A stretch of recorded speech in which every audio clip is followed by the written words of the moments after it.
Welcome to a podcast on marketing. I'm your host, Jordan Ogren, and this is a podcast where we talk about marketing. First question, who are you and what do you do? I am a fellow Jordan, so thank you so much for having me here, Jordan.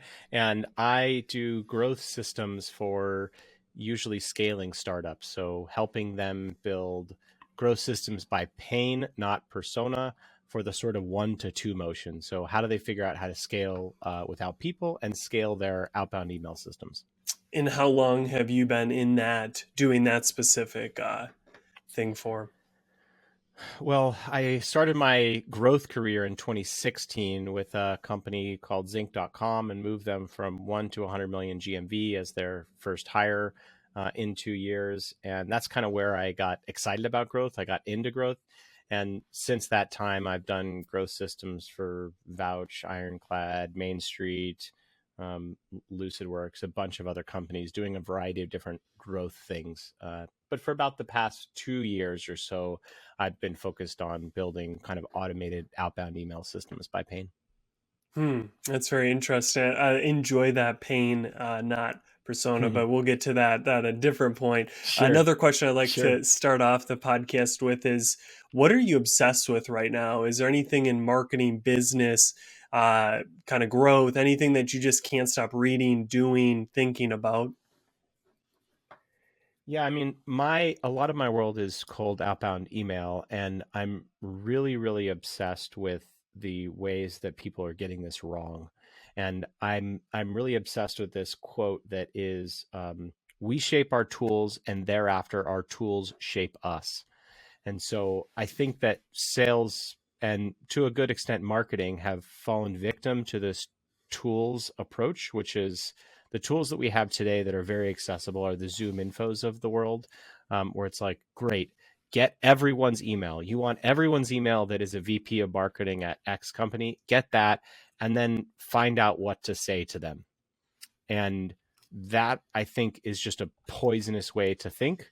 And I'm really obsessed about flipping this script so that instead of how can our tools get us contacts or how can we find companies that are in our industries, the question that I'm pretty obsessed with is like, how can we find the companies that naturally need our product so badly and filter out just those companies? And then if you have a heuristic for doing that, it's free to say things to them because you already understand the problem that they are struggling with. So that's what I've just been obsessed with, this like whole idea that more personalization is what we need, and that's just, I think, completely wrong. Hmm. So how do you go about then taking the route that you're proposing? Is it, really spending time thinking who are those companies, or how do you figure out who are those companies or people that need our product or the pain that our product solves? They're in the most desperate place for it. How do you go about that? Yeah, well, let's talk about this from your perspective, right?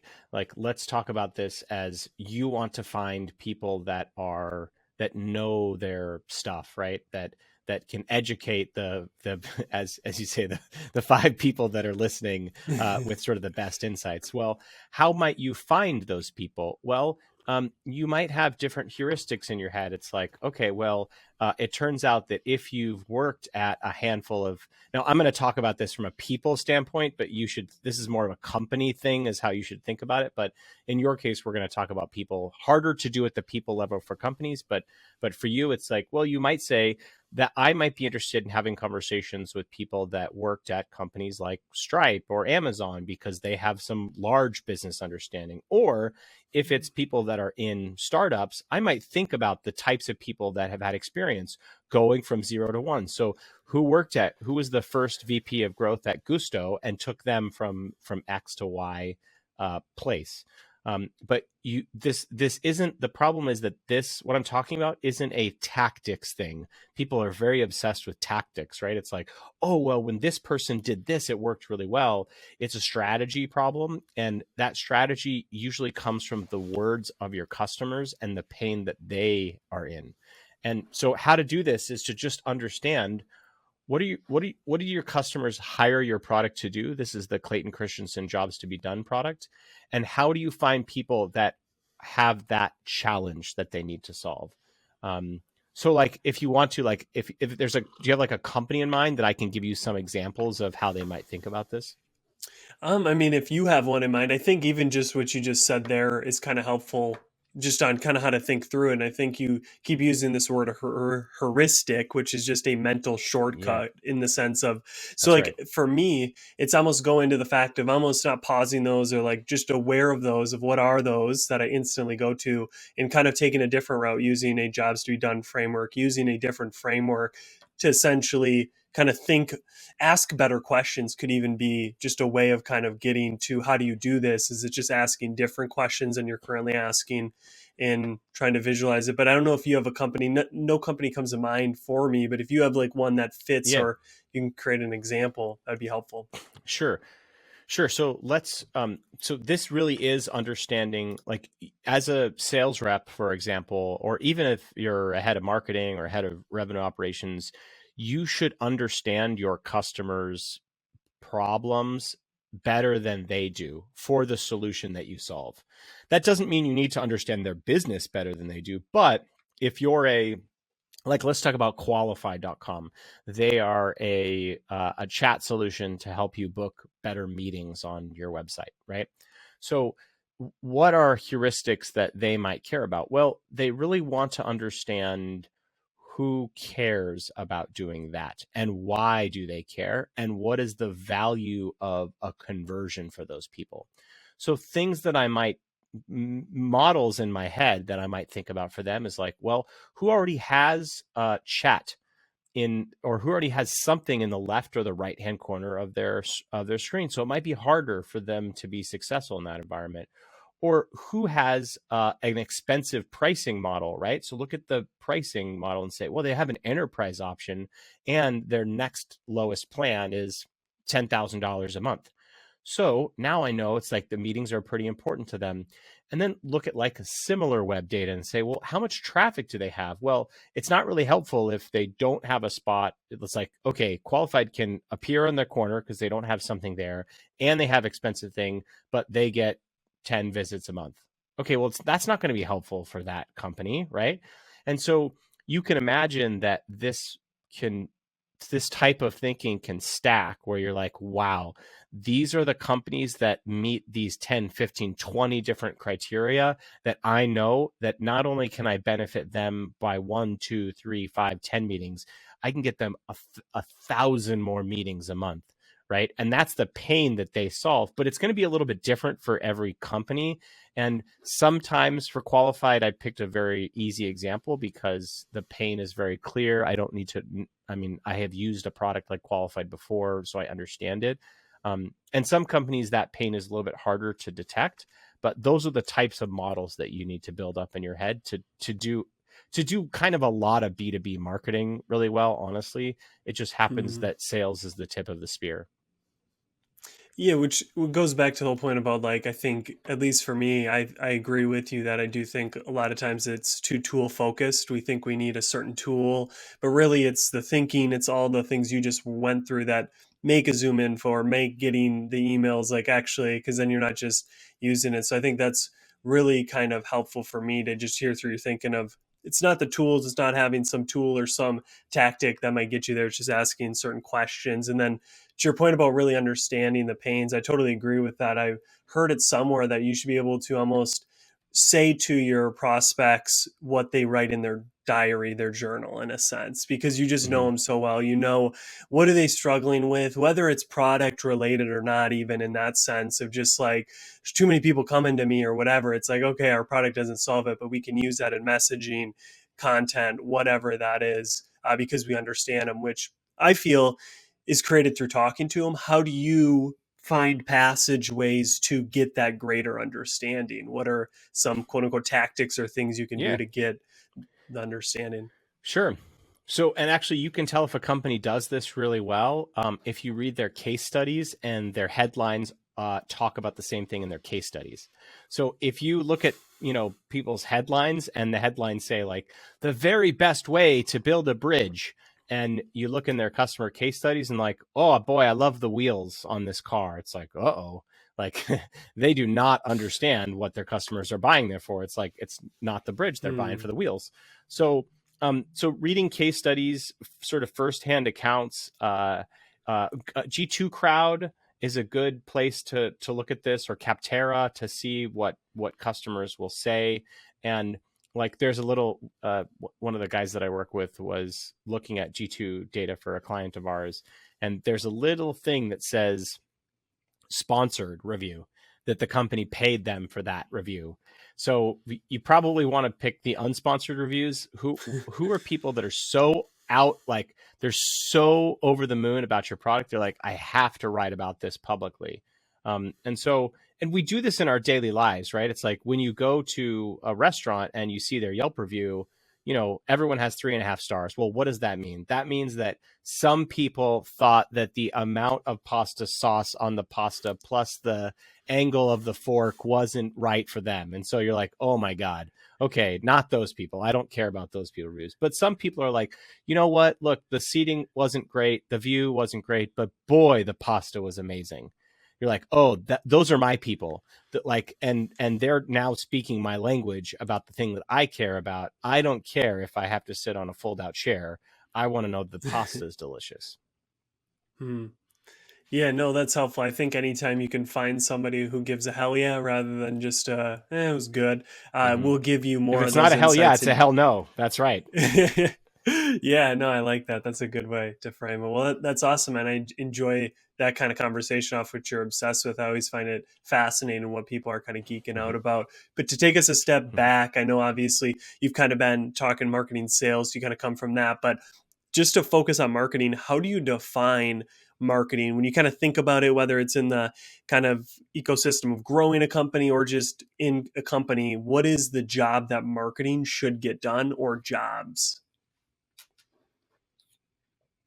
I don't know how elegant this answer is going to be, but I think it's um, knowing what to say to whom in which channel. It feels like that is the job of marketing. Um, and it is all three of those things. And if you don't get it right, that marketing is failing. And I think all too often, and sales is the place where that lack of fit is felt most viscerally, because it's Hmm. easy to throw a Facebook ad out there, and Facebook knows that you don't know your customer. Like, they didn't get to be they didn't get to be a $80 trillion company by relying on people to know who they're targeting. They're like, don't worry about it. And so it has created this world where we can say, Facebook, here's some money. And they're like, we will give you clicks. And then marketing is like, here's an MQL, sales. I'm going to define it differently because I know it's trash. And you have to take it and make gold into that trash. And it's very easy to do that when you're not having the conversation with the person and you're like, hey, Jordan, do you have a problem converting leads? And you're like, not really. And I'm like, fuck, this sale's going to be hard.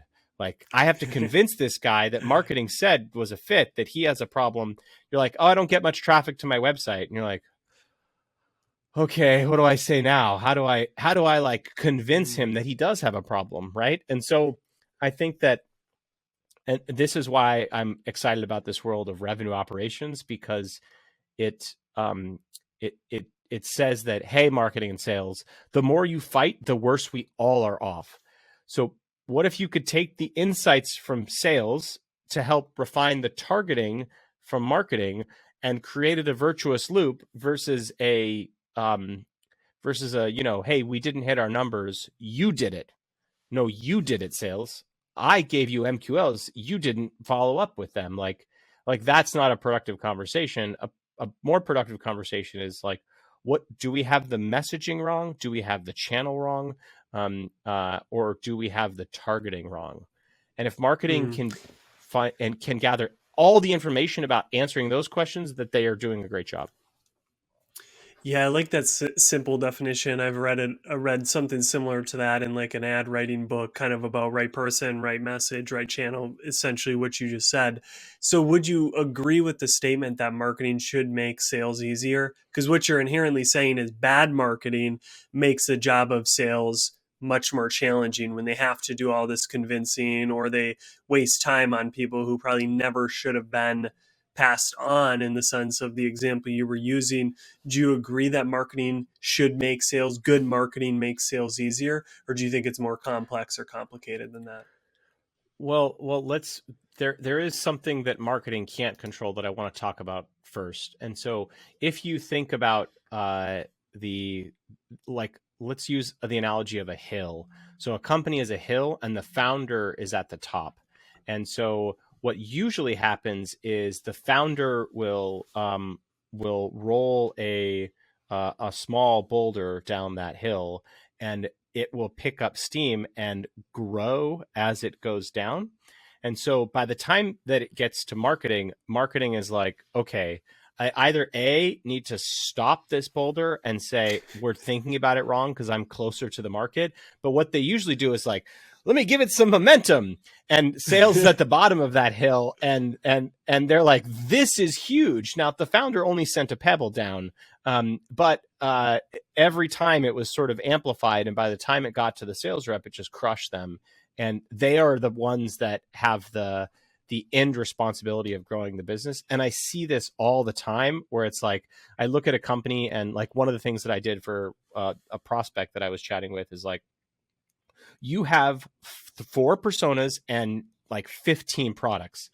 The multiplication of those things, if each of those personas can buy each of those products, that means that based on your employee count, you have 3 people per solution and persona combination to understand what you do and describe it to them. You're going to, of course, do a bad job. Like, there is no world in which a marketing team with 3 total resources can speak to a persona and a market very well. And so marketing to succeed in that world has a tremendously difficult job that the leadership has put them there, and they need to figure out what to say no to and then what to amplify down the hill. Hmm. It's So hard. what you're saying, yeah, what you're saying is what they don't control is the initial vision, initial market, kind of target market that the founder or creator creates, and then it just builds up steam. Or just iterate kind of what you mean on what they don't control from your analogy, or just like they don't Sure. control what aspect. Sure. So what I see a lot is that companies will start to diversify what they do, or like, even like, let's talk about an early stage company. An early stage company doesn't know who their market is. They don't know. They're like, we usually it's like, we've built the thing. It almost always starts with, we built a thing, and it probably should start with, we sold a thing, now we built a thing. But let's like talk about the traditional path. The traditional path is like, I have this thing, now I have to figure out who wants this thing. And they're like, okay, well, it could be these 80, and you'll talk to anyone as a founder. You're like, hey, what's up, Jordan? If like, look, if you'll give me $10 for my thing, I will take your $10. I'm not going to be like, well, I don't know, Jordan, this is really for people with glasses. You're like, give me your money.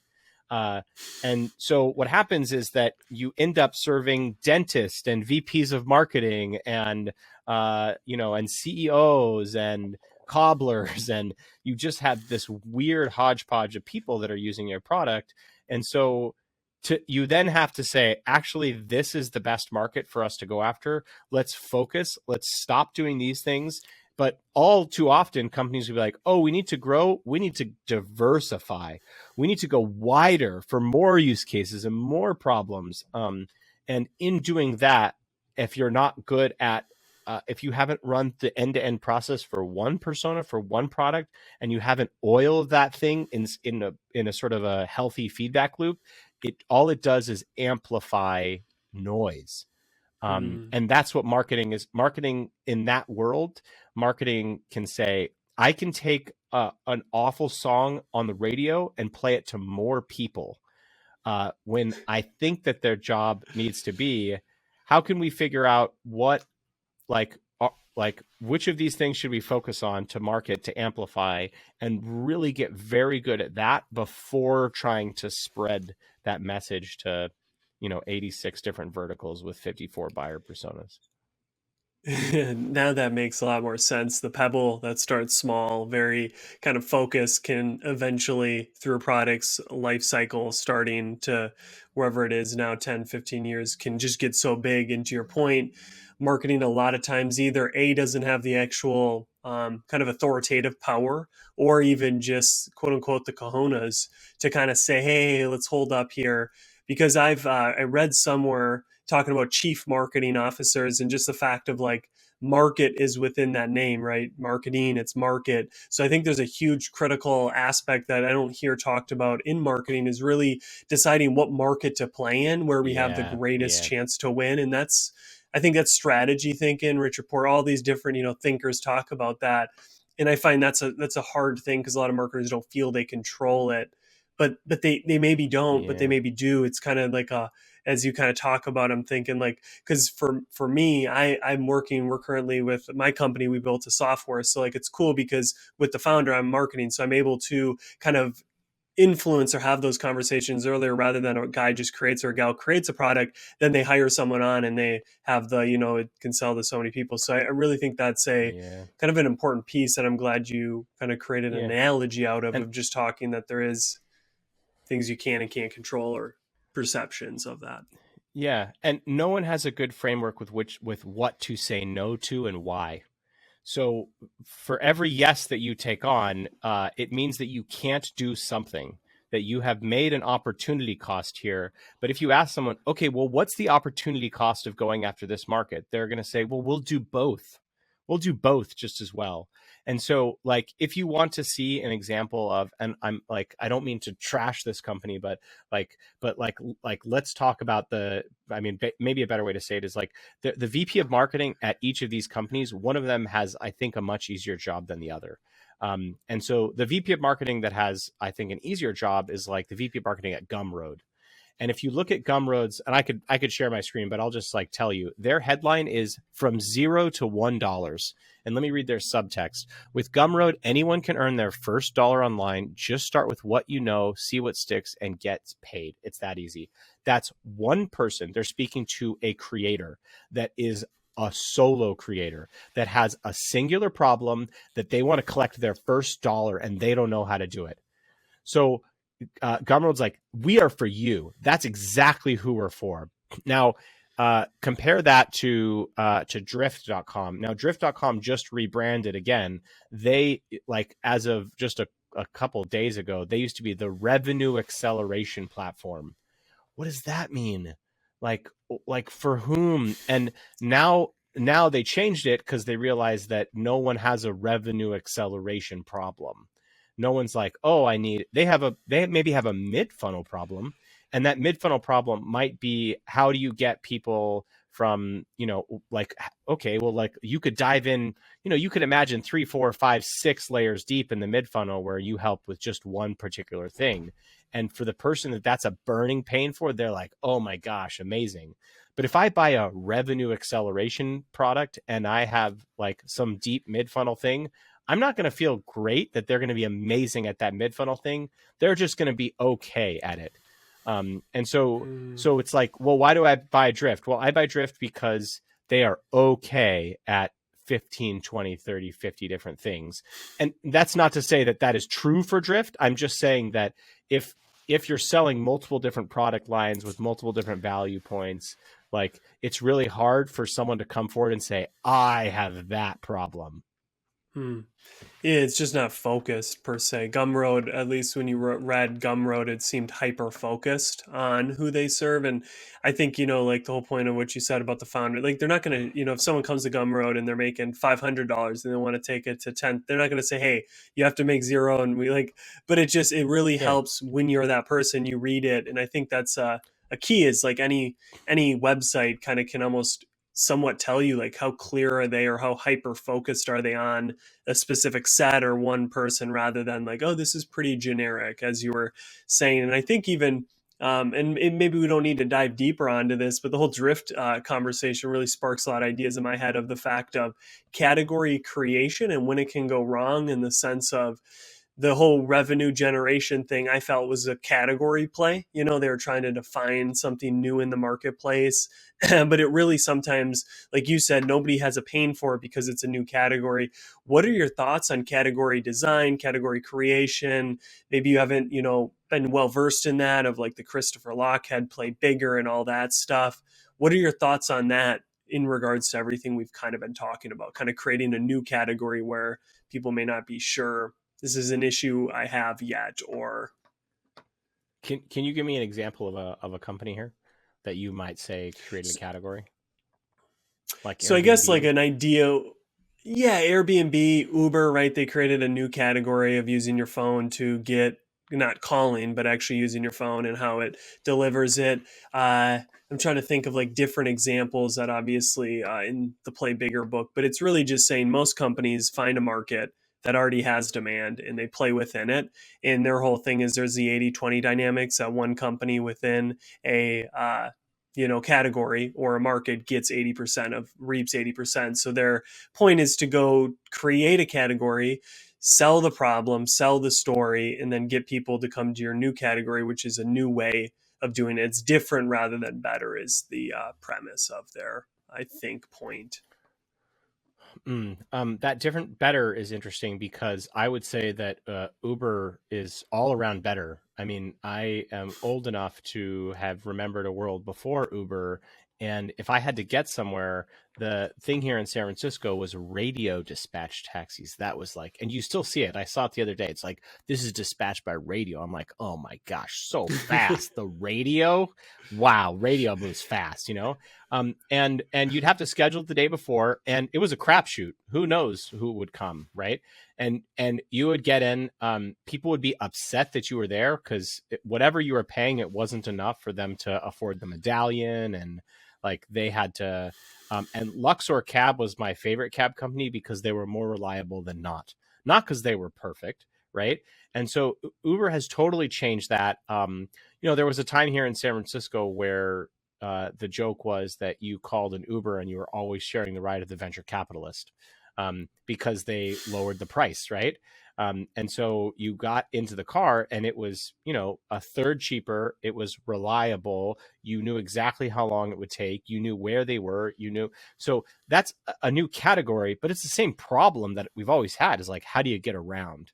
And so Hmm. so I think that, when I think about, and like, I guess you could think about the Airbnb example too. It's like, well, people want to travel and they want to travel to more places and they want to do it cheaper and they like meeting the locals.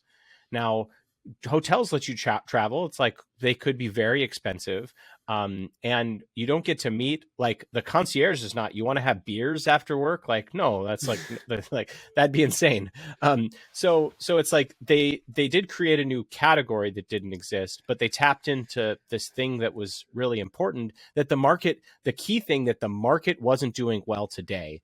And I don't know what revenue acceleration means that the market is not doing today. So like if I were in drift shoes, I might think, okay, well, what's the problem? Like ghosting might be the problem. And you might talk about people just like not showing up. And that's what revenue acceleration means, is that you just like fall off. And that's a perennial problem that exists. And actually maybe I'd use that word wrong, but it's like an evergreen problem. It always happens, right? Like that people will not show up for a variety of reasons. And so I think that instead of saying Airbnb is the place for you to blah blah blah, it's like, what if you could stay anywhere at half the cost and know who you're staying with? It's like, oh wow, that's much better than a hotel. Hmm. Yeah, no, I, I I don't know if like that that. answers your So question do though. you? No, no. I mean, I don't know if my question was inherently kind of stable enough to be totally answered. But I think from your question, I'm starting to get an idea in my mind. Is how much do you think about the story? Because kind of as you're talking about a lot of this, like it's almost like you're telling a story. And there's been some people who said, the company story is the strategy. There's a bunch of these people kind of pushing this, POV, what's your narrative, all these things, because I think when you have a point of view, when you have a narrative, when you have a story, inherent in that story should be that specific or that pain you solve. I mean, the Uber story was pretty clear, right? That you had to wait so long, you didn't have Yeah. reliability, you didn't have all these things, and like that's their story per se, and that's like their movement. You could argue maybe they don't do that as well anymore, and every company maybe Yeah. Yeah. loses that like founder story. What do Yeah. you think Yeah. about stories? Yeah, well, all right. So for my business, the way that I talk about this is we will build automated cold email outbound systems by pain.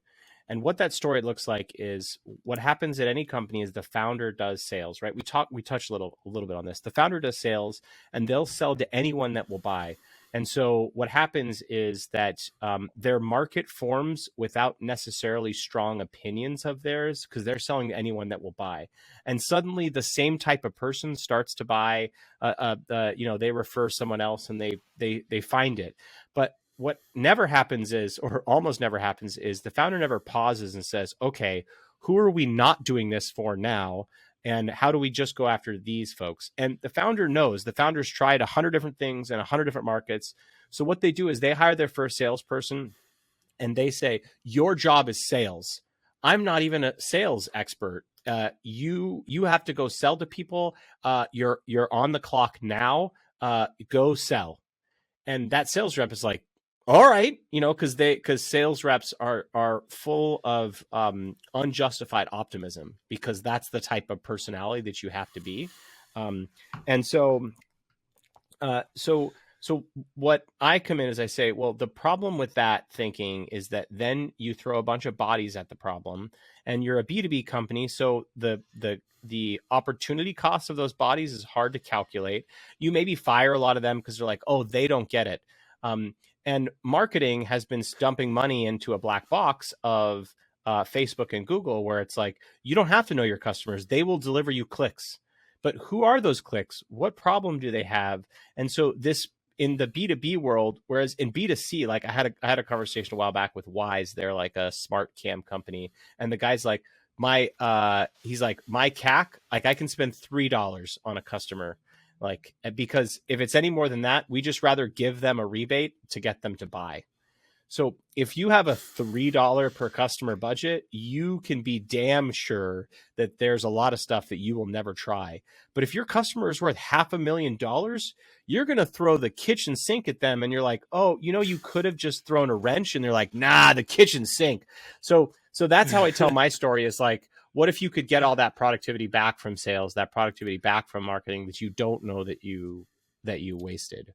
Um, and Hmm. and it's hidden. It's a lot of hidden pain, and um, and yeah. So that's what that looks like.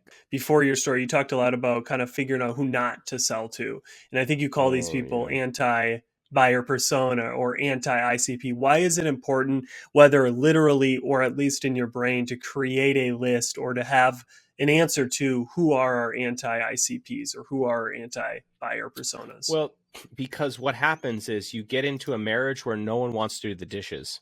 Um, and the sum of no one wanting to do the dishes ends in divorce. And so it's much better to get into a relationship with someone where they understand your value. Like, and let me give you like a specific example.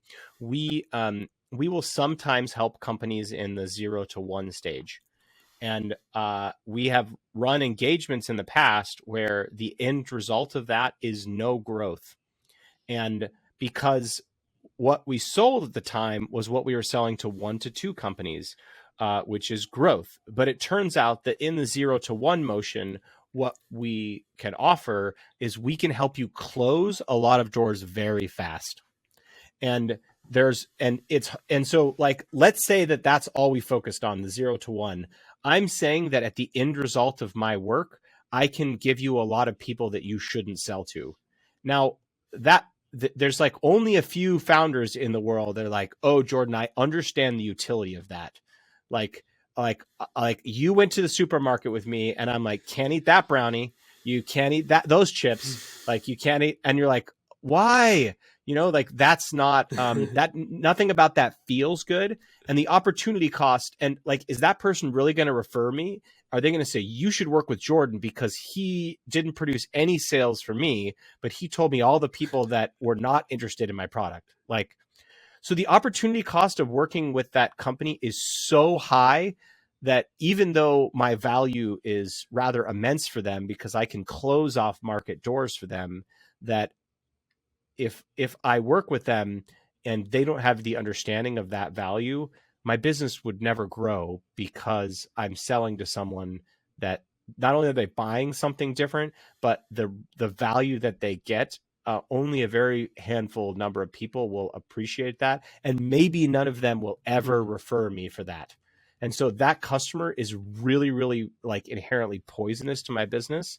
So I have to feel something uniquely amazing about them to work with them. Hmm. And that's, I think, inherent in good strategy is more of the things you're not going to do. So I could that makes a lot of sense. Where sometimes it's almost is as important, and obviously, like you said early on, or at different points, it could be more defeating than helpful. But I do think it's quite helpful to really say like, who are we not going to go after, which then almost subsequently answers who we will, because we're not going after all these types of people. And you can argue there's demographics and psychographics and all these different graphics that you can use in the sense of what do they believe, who are they, all that stuff, which I think is quite Well, and interesting as well. and how big is the market? I mean, people, right? Like Mark Andreessen has a very famous post from 2006 about this. Is like, is it the market? Is it the people? Or is it the product? He's like, market every day of the week. I have seen bad people with a bad product do amazingly well in a great market. I have very rarely do you ever Hmm. find amazing people with an amazing product do really, really well in a bad market. And so, like, that's the and that's the thing about defining an anti-buyer persona. It's like you might be able to help three people, but no one does napkin math market sizing or napkin math like what are other solutions that people can solve this problem? How much are they paying for them? Oh, well, they're paying $10 a month. Well, what about in this market? Well, they're paying $1,000 a month for this problem on average. Like, whoa. Okay, well, how many companies are here? Well, there's, here's what the competition looks like, and here's how many other people are in that market. Wow, we should focus on that. But I don't know that you can find a Hmm. founder that has done that sort of first principles analysis.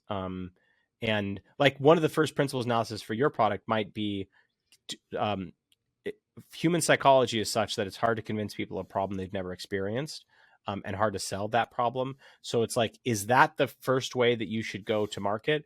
Or maybe your anti-buyer persona is like, we will not sell to anyone unless they have had key customer churn or key employee churn, or like, and that's like a Hmm. level of nuance that is like, okay, because even if you did a perfect job and no one left, they don't know if that was you or if that's just them.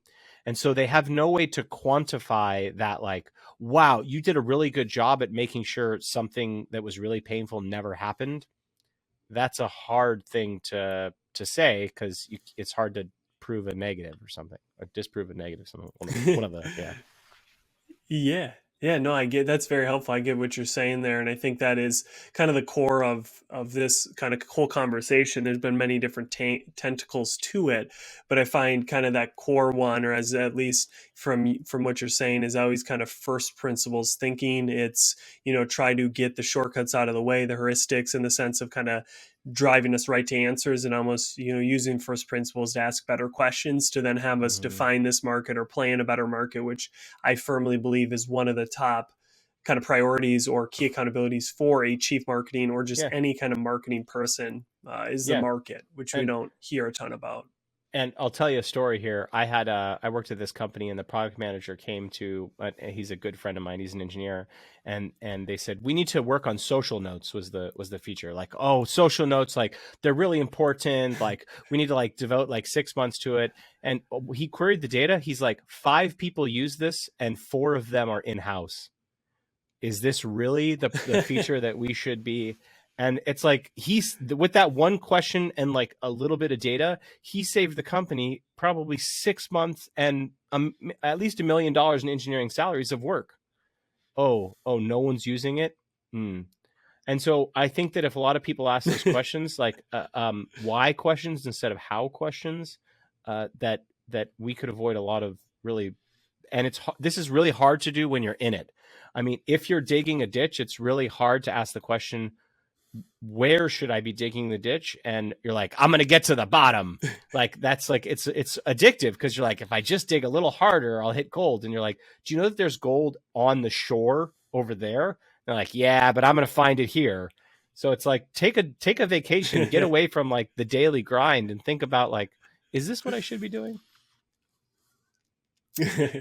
That's perfect to end this podcast before we get into the three Sure. questions. I enjoy that. And I think, obviously, as we talked about off camera, there's obviously podcasts, resources that can probably help you get closer to this thinking. Obviously, to your point, hard to do it when you're in the ditch. But I think some key I found is, Shane Parrish, Knowledge Project, all these different thinkers that have introduced me to first principles, first order thinking, all these things I didn't know about even in like investing and stuff. So I think that's key. If a lot of the things we're talking about are like, what are these two Jordans talking about? Mm-hmm. I think there's resources or places to go that can really help you kind of get you started on it, and then you almost just ask great questions or why questions out of habit rather than like, oh, I need to ask this now, which is That's right. really hard to kind of always think of Yep. when to ask. Hard. All right, so I have three final questions.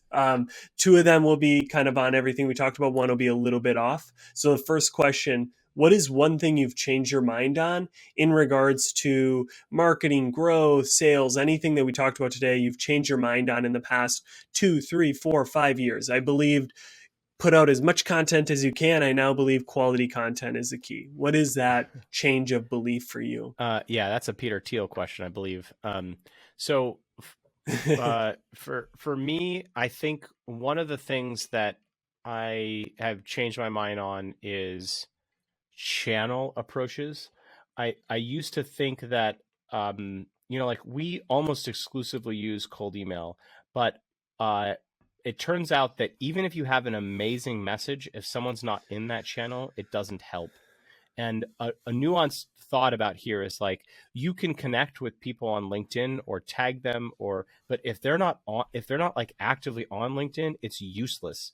And so we actually used cold email for our own outbound, and it failed miserably. And it's kind of ironic, right? I mean, this is the like who should be the best user of Drift? Well, Drift should be the best user, but it turns out that, or like at Google internal, their search sucks. Like ironic, right?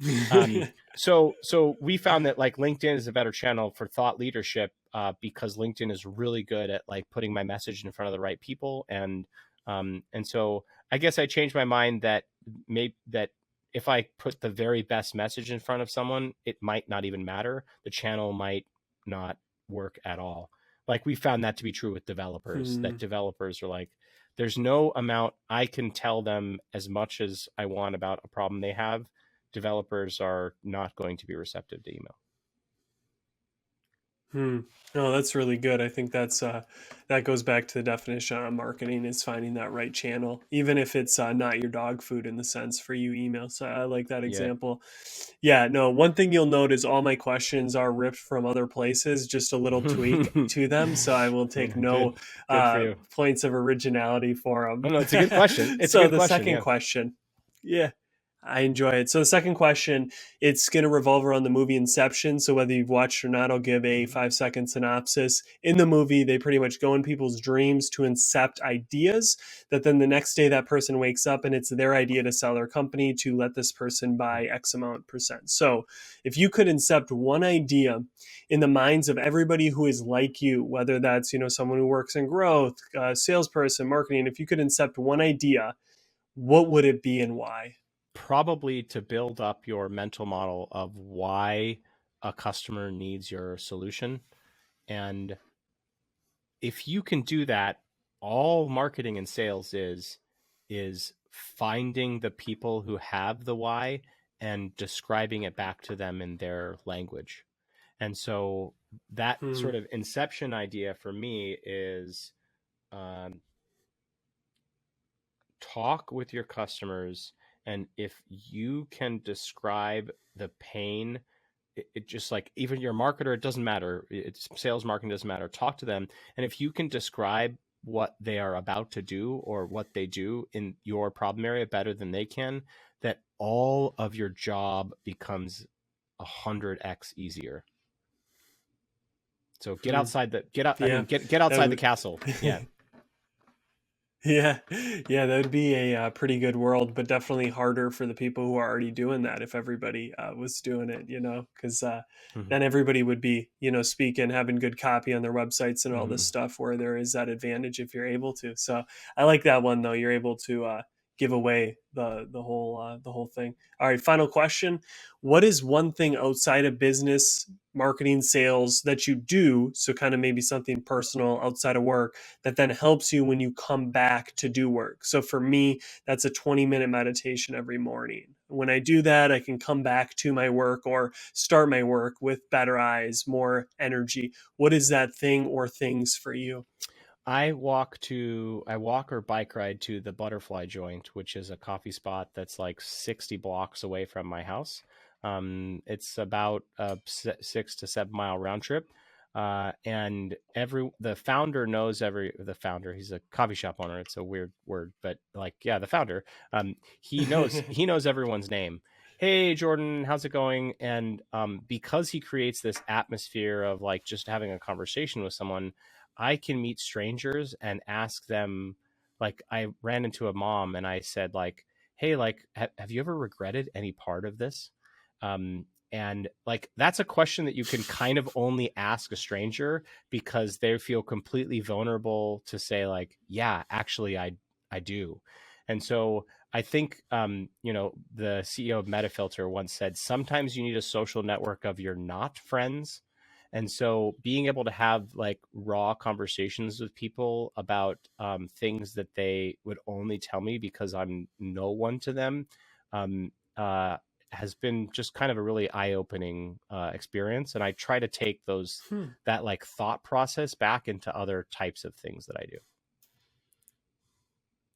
That's very interesting. So going to a place where it's nobody you work with, nobody who maybe even, is a marketer, salesperson, you're just able to have conversations that can bring insights or kind of maybe not even touch on something, but because of that conversation, you come back and you have the answer in your head. That's, Mm. I'm gonna say just off rip, that's a bold question to ask somebody. I'm glad you're asking people if they regret having a kid, but like to their face, I'm not sure if I'd do that. I've asked some pretty wild questions before, but like just a huge tattoo on their like face. Do you regret that? Well, But no, I yeah, like it, and yeah. I think Well, that. yeah. That's well. It's the last thing. I just want to say one other point about that. I will sometimes ask people. Yeah, I will ask people. Like I advise someone in a job interview to say, what does failure look like in 6 months? What would you want to fire someone for if they happen in 6 months? And that breaks people out of their, like, they can't easily answer that, so it stops, and people immediately change their perception of you based on the question. And you can end a lot of distraction by asking a question that no one ever saw coming, right? Hmm.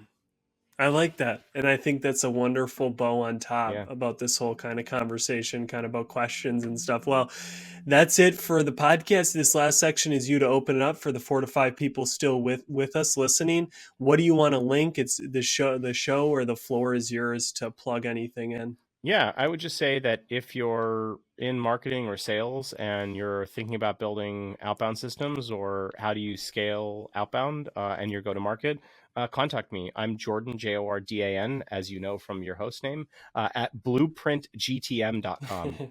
That's blueprint, like blueprint, architecture drawing, and GTM is go to market. So just contact me. And I think, ironically, our site does a pretty good job of explaining what we do. So thanks for listening.